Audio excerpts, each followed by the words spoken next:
Tessa from MamasGeeky here. Thank you so much for stopping by my YouTube channel. I'm Tessa Smith with MamasGeeky.com. Thank you guys so much for taking the time to talk with me today. I loved this movie. I thought it was so good. And it's so good. Thank you. It's really so good. It really is. So I was going to say, like, you guys have done a lot of voice work, but like, what specifically drew you to this movie? I know for me, I love the realism of it. So often in anime, you know, we get to play like the big wacky characters or goofy characters or larger than life characters, but being able to just kind of tap into something that was a little bit more realistic, you know, something that I think audience members can look at and say, hey, this character reminds me of me, you know, like this is very realistic. This is how I was in high school, you know. I think that for me, that was really what was appealing about it, was just being able to tap into just realism and saying, hey, you know, I get to just kind of be, you know, Jordan back when Jordan was in high school. I don't have to try and put on this thing. It's just me acting like I was, you know. So it was very, very appealing for me in that way. You took some words out of my mouth. That's almost exactly what I'd say. Oh yeah. For me, no, like because honestly, I mean, I'm not going to name the show, but I play some very big and loud characters in some shows, and so I loved doing this, and I love working with Caitlin Glass. Part of the reason why is that she has found a part of my voice that not everybody uses, that is very soft and very gentle, and it's the antithesis of a lot of the things that I'm known for. And it's very grounded in realism, like Jordan was talking about, and it's grounded in truths within me. And so to get to switch into that mode and to really kind of dig for emotional truths and through my memories and you know, how was this when I was a kid? You know, at high school is a time where not only do you go through so much and you feel things, but you feel the things that you feel.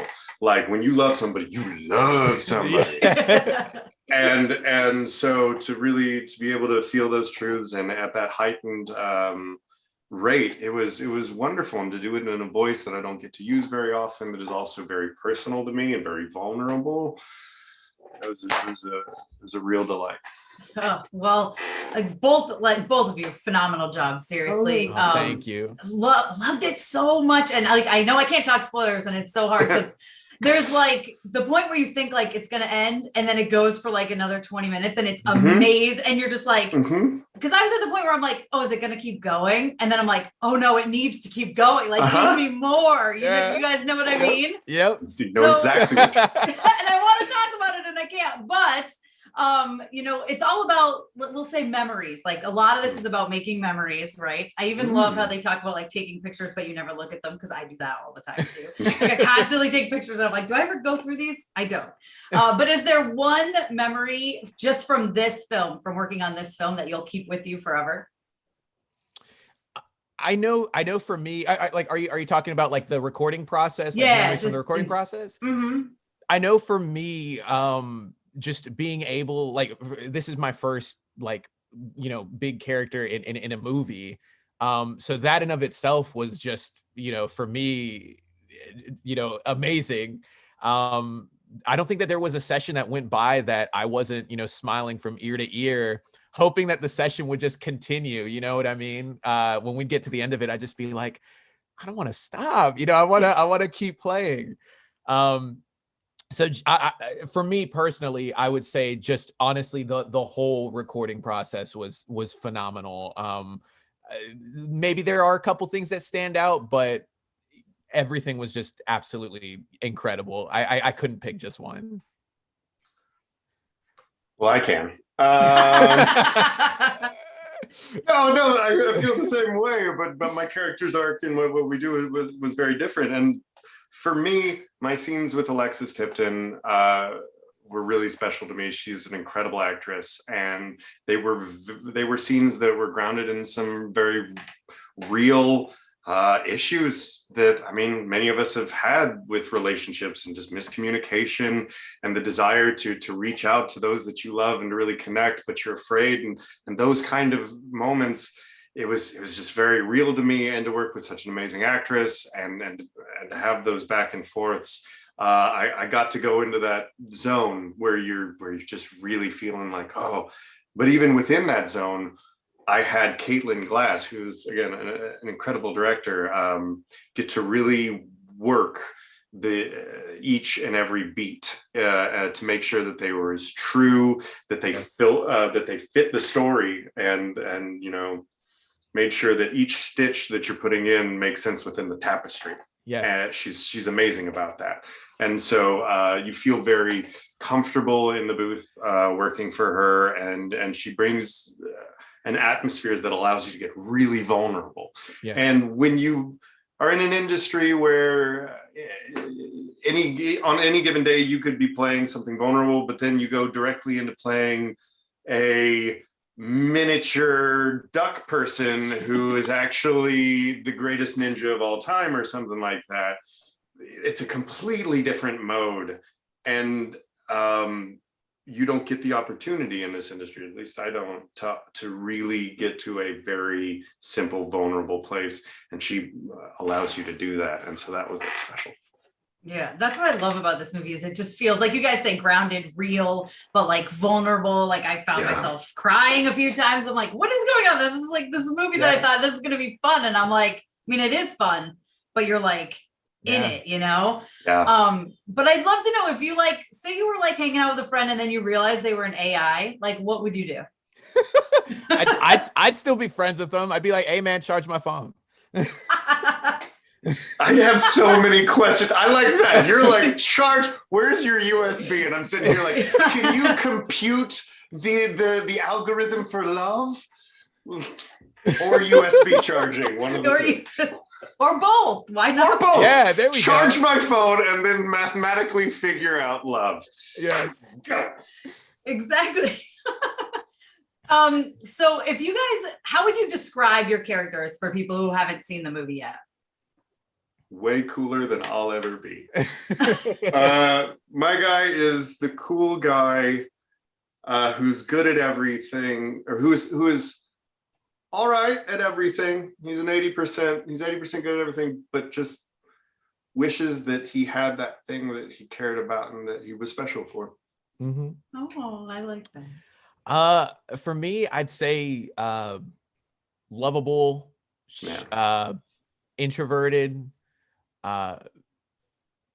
knowledgeable, and I would say caring as well. I think Toma is one of those individuals that he does his best to be there for the people that he cares about. Yeah.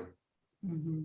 So I know we kind of talked about how you guys felt like you were playing yourself some of the time, but how do you relate to your characters? I mean, I know I relate to Toma because I was kind of the same way in high school. You know, I was part of, theater and stuff, which isn't electronics club, but it's like I was, part of a club.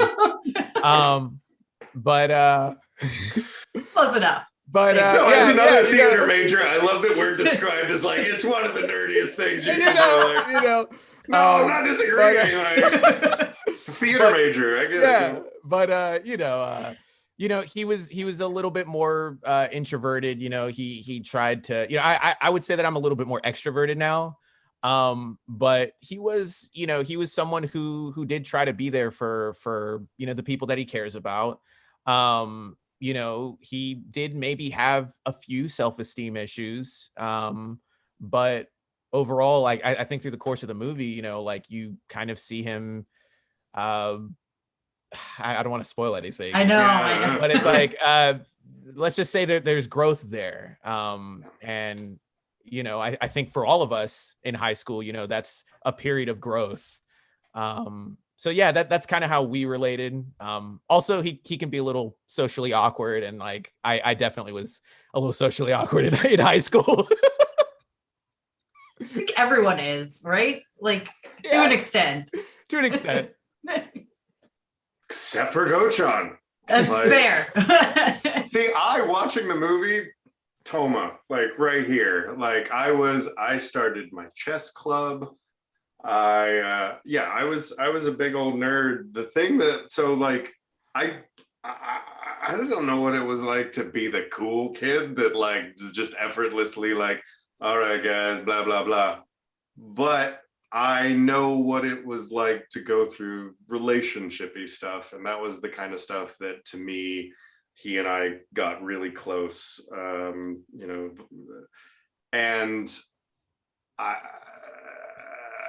I was a dork. Like, I wish I could pretend. No, like, I was a big old comic book reading dork, but which is cool now. That's so cool. Listen, all of these things that were nerdy when we were kids. Like, I love your room. Oh, everything about this is like, and yet back in the day, we used to get made fun of for comic books. It's not fair. I used to hide that I read comic books. Now everyone comes to me and asks what they need to read when the new movie's coming out. I'm like, yeah, I was cool. See? I'm glad you guys understand. I love it. You get it. You get me. We got you. I have a backdrop because my background is nothing but very specific comic book characters and everything that would not be good for licensing reasons. This is barren because I had to take some stuff down. Yeah. There you go. See? All right. Well, before we wrap up, how would you describe Sing a Bit of Harmony in 3 words? Just 3. Ooh, that's tough. I know. It is. Does I love it count? Sure. Let's go for it. Why not? And Find your happiness. Ooh. Oh, bro. Ooh, that was good. Now I want to. It's like I want to take got my another pick one. out of it. You got another one. I don't have Come another on. one. No, I don't. Yeah, I mean that's really good. Like I really think that's a really good one, Ian. This is the last interview. Like, I got it by now. Asked me at the beginning of the day, and I would have been like, harmony is pretty. Well, thank you guys so much for taking the time. I really appreciate it. And I can't wait for everyone to see Thank this. you. Thank you. This was fun. Thank you guys. Thank you so much to all of my monetary supporters, my members here on YouTube, as well as my patrons. If you haven't joined yet, please consider doing so. We have some really awesome perks, including a monthly Zoom meeting where we get to talk face to face. Thank you again to everyone who supports me.